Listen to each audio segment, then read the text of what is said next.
전 세계에는 계획 도시가 참 많습니다. 브라질리아, 캔버라, 네피도. 정부가 지도 위에 선을 긋고 여기가 새로운 수도다라고 선언한 도시들이죠. 그런데 이런 도시들 대부분은 시간이 지나도 사람들이 잘 정착하지 않아서 반쪽짜리 도시로 남는 경우가 많은데요. 오랜 역사를 가진 도시들과 달리 인위적으로 만들어진 신도시는 사람들의 삶과 문화가 자연스럽게 뿌리내리기까지 훨씬 오랜 시간이 걸리기 때문입니다. 그런데 한국도 이런 도전을 한 적이 있다는 사실 알고 계셨나요? 캐나다 출신의 여행 유튜버는 이번엔 서울이 아닌 조금 낯선 도시를 찾았습니다. 바로 세종시인데요. 서울의 인구 집중과 교통체증을 해결하기 위해 그리고 수도를 북한 접경 지역에서 멀리 옮기기 위해 만들어진 계획도시입니다. 놀랍게도 이 도시는 지금 겨우 14살입니다. 우리로 치면 아직 중학생 나이밖에 안 된 도시가 이미 정부 청사와 인공호수, 대규모 공원까지 갖추고 있다는 뜻이죠. 유튜버는 도착하자마자 카메라를 들고 도시를 걷기 시작하는데요. 그런데 걸으면 걸을수록 뭔가 이상하다는 걸 느낍니다. Walking around for around like 10 to 20 minutes. I just got here and it is an absolute ghost town. There's nothing going on. There's no cars on the street. 이건 완전히 유령 도시라며 아무것도 없고 도로에 차 한 대도 없다고 당황스러운 반응을 보입니다. 유튜버는 근처 편의점에 들러 블랙커피와 빵 그리고 삼각김밥을 사 먹으며 잠시 숨을 고릅니다. 처음 먹어보는 삼각김밥을 어색하게 뜯으며 포장 방법을 하나하나 설명하는 모습이 귀엽기까지 한데요. 비닐을 아래로 당기고 양옆을 잡아당기고 밥이 흐트러지지 않게 조심스럽게 여는 과정을 마치 실험이라도 하듯 신중하게 따라하는 모습이 인상적입니다.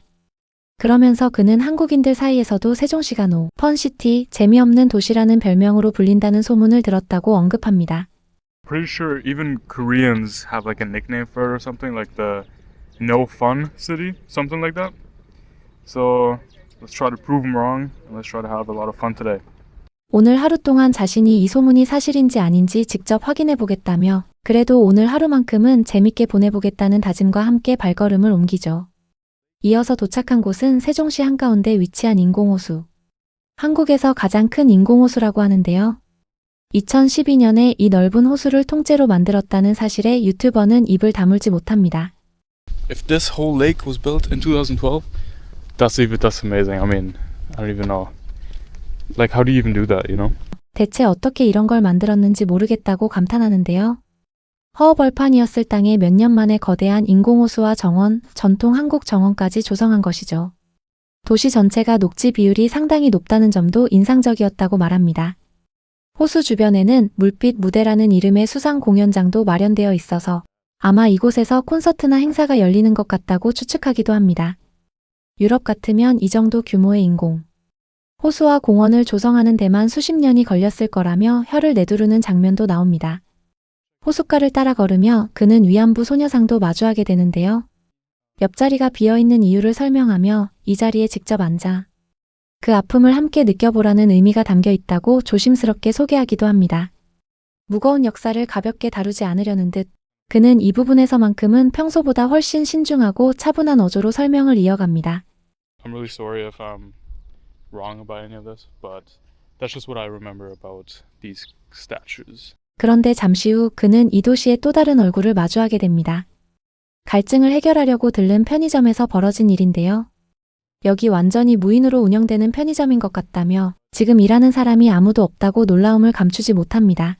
언어를 영어로 바꾼 뒤 셀프 계산대에서 바코드를 직접 찍고 애플페이로 결제까지 스스로 끝내는 시스템에 완전히 놀란 유튜버. 직원 하나 없이도 매장이 문제없이 돌아간다는 사실이 신기했던 모양입니다. 독일에서는 아직도 이런 무인 매장을 보기 어렵다며 이런 시스템이 이렇게나 자연스럽게 자리 잡은 걸 보면 한국의 기술과 신뢰 수준이 상당히 높다는 걸 실감한다고 덧붙입니다. 도난이나 문제없이 무인 시스템이 유지된다는 것 자체가 한국 사회 전체의 신뢰 수준을 보여주는 하나의 증거라고 할 수 있겠죠. 뒤이어 방문한 정부청사 구역에서도 그는 또 한 번 감탄하게 되는데요. 이 건물들 전부 정부청사인데 옥상마다 정원이 있고 그게 몇 킬로미터나 이어져서 세계 기록을 보유하고 있다는 사실에 혀를 내두릅니다. All government buildings, all the way up to like down there, and it probably keeps going. Well, they actually hold the world record because they all have like a garden and just like greenscape on like the roof of them, and it literally stretches for miles apparently, which I don't know, it's a bit hard to believe that it stretches for miles, but they literally hold a record for that, so it must be true, you know. 정부청사 옥상 전체를 정원으로 연결해 세계 기록까지 세웠다는 사실은 한국이 단순히 건물만 짓는 게 아니라 디테일까지 신경 쓴다는 걸 보여주는 대목이었습니다. 그리고 자동문에서도 재미있는 발견을 하는데요. 사람이 안에 있을 때만 음악이 흘러나오고 나가면 곧바로 조용해지는 센서 시스템에 그는 몇 번이나 문을 여닫으며 신기해합니다. 어떻게 사람이 들어오고 나가는 걸 이렇게 정확하게 감지하는 건지 모르겠다며 이런 작은 디테일 하나하나가 한국이라는 나라를 계속 놀라게 만든다고 말합니다. 이렇게 세종시를 둘러본 유튜버는 결론을 내립니다. So, just to kind of wrap up Sejong, is this city livable?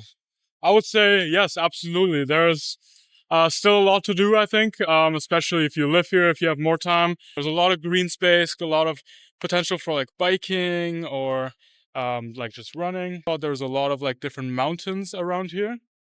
So there's probably also some very nice hiking spots. Honestly, if I had the chance to move to Sejong and if I got a job here magically as a foreigner, I would definitely do it because it's a nice little break from the busy life in Seoul.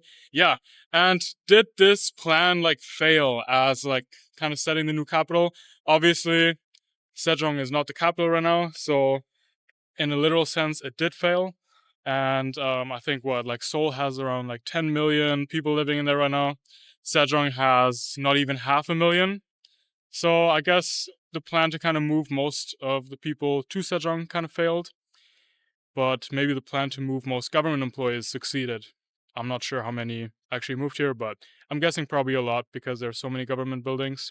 도시 자체는 충분히 살기 좋아 보이지만 아직 사람들이 완전히 정착하지는 않았다는 것이죠. 실제로 서울 인구가 1,000만 명에 가까운 반면 세종시 인구는 아직 50만 명이 채 되지 않는다고 말합니다.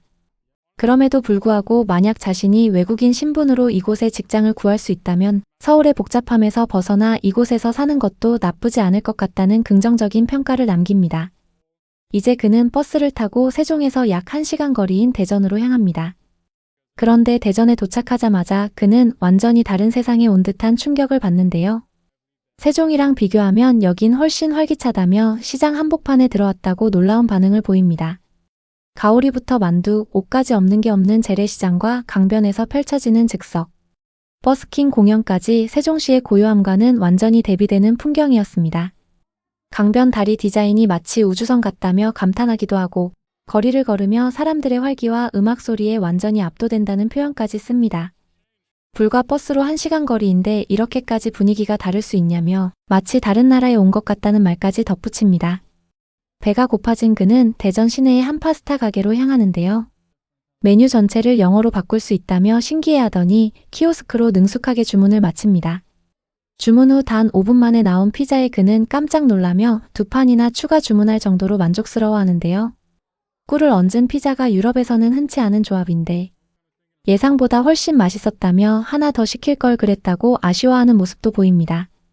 대전에서 유명하다는 빵집으로 향한 그는 또 한 번 놀라운 장면을 목격합니다.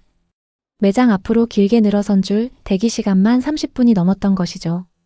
줄이 정말 엄청나다며 여기 들어가는 데만 30분은 걸릴 것 같다고 말합니다. 이렇게까지 사람이 몰릴 정도로 빵 하나에 진심인 모습에 그는 대전이야말로 진짜 살아있는 도시라는 인상을 받게 됩니다. 세종시와 대전을 모두 둘러본 이 독일 유튜버는 마지막으로 흥미로운 비교를 내놓습니다. Sejong, as you saw, was not very lively. It was kind of like a ghost town. There were like some fun things to do there, but it's not very lively. Like there's a lot of potential, I think, especially considering that Daejeon is literally just like an hour south of Sejong, and there's so many people here, right? I feel like if you give Sejong a bit more time, maybe people will move there. If there's like more businesses that move there or whatever. Just the contrast between those two cities is quite big, I would say. Honestly, I prefer Sejong because Daejeon in comparison, other than the beautiful lake reservoir we're at, is super congested and quite busy. 사실 독일에서도 새로운 공항을 짓는데 무려 9년이나 지연되고 예산이 3배 넘게 초과된 사례가 있었는데요. 반면 한국은 허허벌판이었던 땅에 10여 년 만에 인공호수와 정원, 정부청사, 대중교통 시스템까지 완비된 도시 하나를 통째로 만들어냈습니다. 물론 아직 사람들이 완전히 정착하지는 않았지만 이 정도 속도와 완성도로 신도시를 구현해낸다는 것 자체가 세계적으로도 흔치 않은 일이라는 것이죠. 세종시가 유령도시로 불리든 노펀시티로 불리든 그 뒤에는 불과 10여 년 만에 도시 하나를 처음부터 완성해낸 한국의 저력이 숨어 있었습니다. 그리고 그 저력은 세종시 하나로 끝나지 않고 바로 옆 대전이라는 활기찬 도시로 이어지며 한국이라는 나라 전체가 얼마나 빠르게 그리고 얼마나 촘촘하게 발전해왔는지를 다시 한번 보여주고 있었습니다.